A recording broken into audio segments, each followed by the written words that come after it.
Hello， 各位好，我是 Revision Lab 修整所的阿修，歡迎來到我的頻道。如果你是第一次看我們影片，記得先點擊下方訂閱按鈕，再打開旁邊小鈴鐺，這樣每次有新影片，你都會第一時間收到通知。也幫我按個讚，讓 YouTube 知道你喜歡這種類型的內容。謝謝大家，我們現在正式開始。好，今天我們要來聊一個我認為是台灣本土非常經典的商業傳奇——國巨。這家公司是怎麼從一開始僅僅200萬台幣的資本額，花了30幾年一路打拼到現在，變成一個年營收破1000億、版圖橫跨全世界的被動元件帝國？它背後的這個策略思維還有執行的路徑，真的非常值得我們好好來拆解一下。在我們深入分析之前呢，我想先跟大家分享國巨的創辦人陳泰銘董事長的這句話。這句話可以說是貫穿了我們今天整個討論的核心。他其實在說，一間公司會不會成功，關鍵並不是你剛好搭上了哪個最紅、最熱門的產業順風車，真正的關鍵在於你怎麼去理解這個賽局，你怎麼去制定你的策略，然後用超強的執行力把這場比賽跑完。好，我們的故事要先把時間拉回到1986年，當時有一個來自台南麻豆的年輕人，也就是陳泰銘，他做出了他職涯裡面第一個也是最關鍵的一個決定，他要把一家小小的貿易代理公司轉型成一家有自己生產線的製造廠。在當時那個年代背景底下，說真的，這等於是選了一條最硬、最難走的路。而且你知道嗎？他當時手上全部能動用的資金就只有200萬台幣，這筆錢還是他透過民間標會，再加上跟銀行貸款，辛辛苦苦才湊出來的。他就拿着這筆錢一頭栽進了當時大家口中的黑手產業，也就是基礎的電子元件製造。這個產業有什麼特性？利潤超級薄，競爭超級激烈，而且非常依賴人工。你從任何一個角度來看，這根本就是一場風險極高，甚至可以說是有點瘋狂的賭局。接下來我們就進入下一個關鍵點嘍。好，問題來了，一家資本額才200萬的公司，它要怎麼在一堆老前輩的夾殺之下找到自己的生存空間？答案其實很簡單，但也非常困難，那就是你必須要精準地找到當時整個台灣電子產業鏈裡面一個非常巨大、人人都覺得很痛，卻沒有人能夠有效解決的那個痛點。你想想看，在那個年代，台灣的電子組裝廠基本上都非常依賴從日本進口零組件，但這個供應模式有幾個致命的缺點。首先，交期，也就是從你下訂單到拿到貨，居然要等4到6個月。再來，付款條件很硬，你必須先開信用狀，這會卡住你公司很大一筆資金。但最嚴重的是庫存的風險。你想想，電子業變化這麼快，你6個月前訂的零件，搞不好8年後市場規格早就變了，你那些貨就變庫存垃圾。這時候，國巨的關鍵一擊就出現了，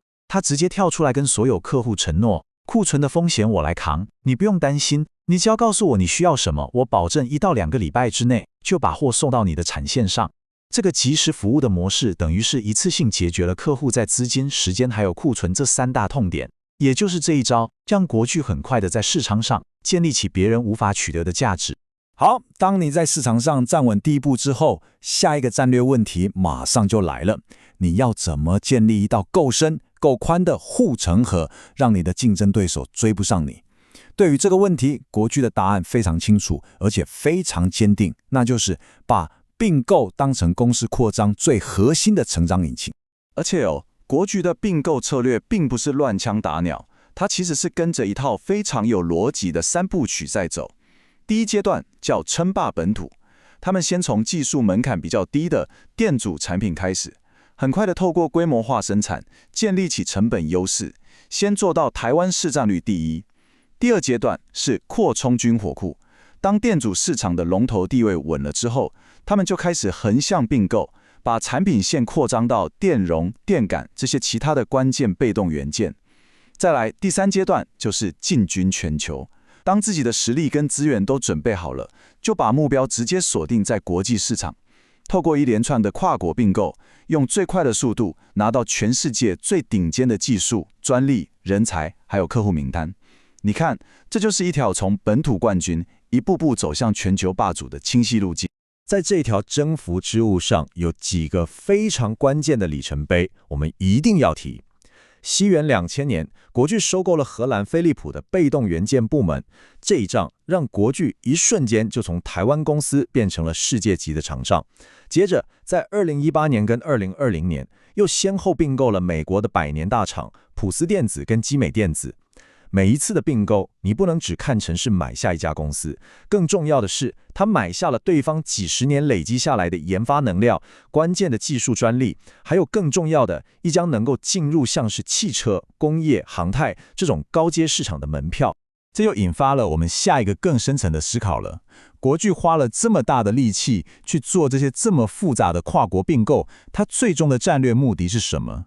答案其實不是單純的把營收做大而已，而是要對整家公司的商業模式進行一場徹底的基因改造。如果我們來分析10年前國巨的營收結構，你可以想象一個圓餅圖，在這個餅圖裡面有高達70%的比例是來自所謂的標準型產品。這種產品的特性就是規格都一樣，沒什麼差異化，所以市場競爭到最後，大家比的就只有一件事，就是價格。這代表什麼？這代表公司長期都陷在殺價競爭的紅海裡面，利潤會一直被壓縮。但是經過這麼多年的策略轉型之後，今天這個營收的圓餅圖可以說是整個翻過來了。現在有高達 75%， 也就是3/4的營收是來自於技術含量高、需要客製化的利基型產品，而那些標準品的佔比反而降到了 25%。這個轉變代表國巨已經成功地從一家賣規格品的製造商蛻變成一家提供高科技解決方案的供應商，它主攻的市場也轉向了 AI、高效能運算、電動車，還有航太國防這些高附加價值的領域。這場成功的轉型，最終就打造出一個真正的全球化企業。你聽聽看這些數字，目前國巨集團在全球有將近5萬名員工。其中有高達 88% 都不是台灣籍。集團在全球35個國家設有61座生產基地。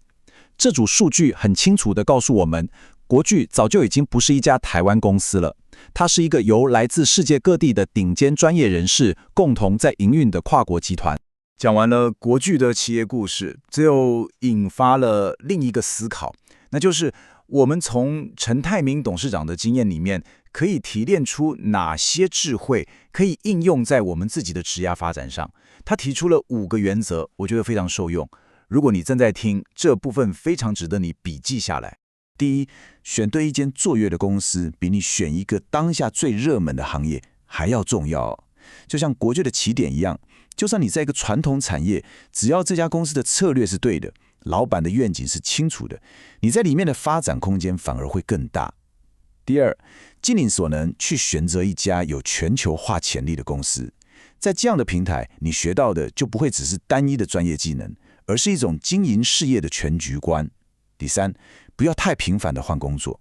真正的專業能力是需要時間去累積、去沉澱的。專注在一個領域好好生根，長期下來的價值絕對遠遠超過你短期跳槽增加的薪水。